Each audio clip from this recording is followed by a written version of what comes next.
Bonjour à toutes et tous et bienvenue pour ce nouveau 3 minutes d'art. Je suis Baptiste et aujourd'hui on se retrouve pour parler d'un artiste précurseur de nombre de mouvements du XXe siècle, comme le pop art ou le bad painting, solitaire et anarchiste, qui livre à travers ses toiles une critique agressive et crue de notre monde, Peter Saul.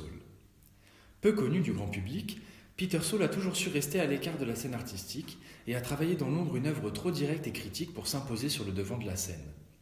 Mais son travail a influencé de très nombreux artistes et continue aujourd'hui encore de faire naître des vocations et d'ouvrir des voies à ceux qui cherchent à savoir comment on peut rendre compte de ce monde moderne, violent, déshumanisant et destructeur qui nous entoure. Peter Saul naît à San Francisco en 1934, mais c'est à Paris, à l'aube des années 60, qu'il va réellement lancer sa carrière et trouver son identité si particulière. C'est là qu'il commence à faire apparaître dans ses œuvres des personnages connus de tous, Superman, Mickey, Donald Duck, mais aussi des éléments emblématiques de la société de consommation naissante qui s'impose de plus en plus, comme le frigidaire par exemple, élément central de ses premières toiles. Son œuvre est caractérisée par des prises de position politiques contre la société de consommation ou contre l'impérialisme américain. Et ceci se construit en réaction et en opposition à l'expressionnisme abstrait, qui domine l'art américain à cette époque.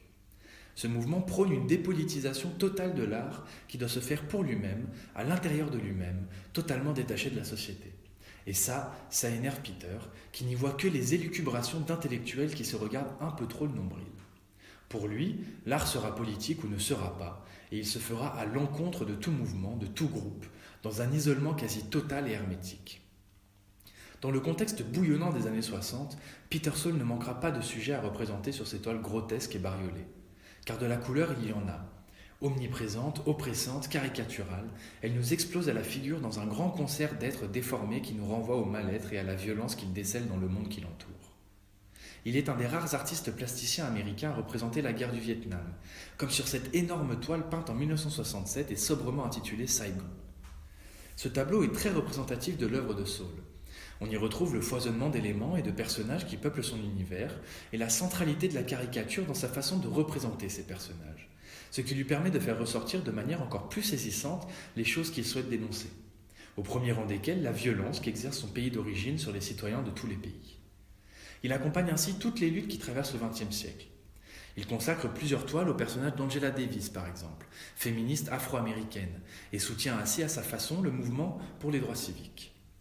Les présidents américains qui se succèdent ont une place de choix dans son œuvre, où Saul dénonce leur volonté impérialiste, leur hypocrisie et leur autoritarisme, de Reagan à Donald Trump.